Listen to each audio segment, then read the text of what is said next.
magandang tanghali. We're now magluluto tayo ng pakbet. Binili ko lang sa palengke yan. Magkano ba to? 40, di ba nak? Isa 40 pesos, only 40 pesos. And then, sasamahan natin siya ng papa. Ayan, nag-iwa ko ngayon ng sibuyas at bawang para magluluto ng pakbet. Medyo puro pa tayo ngayon kaya cellphone na muna.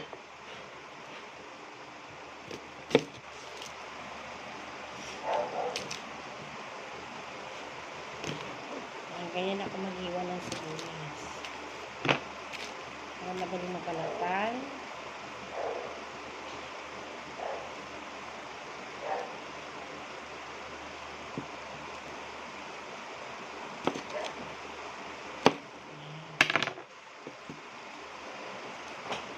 Tago ko pa, nakita ko din.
Sasalang na natin.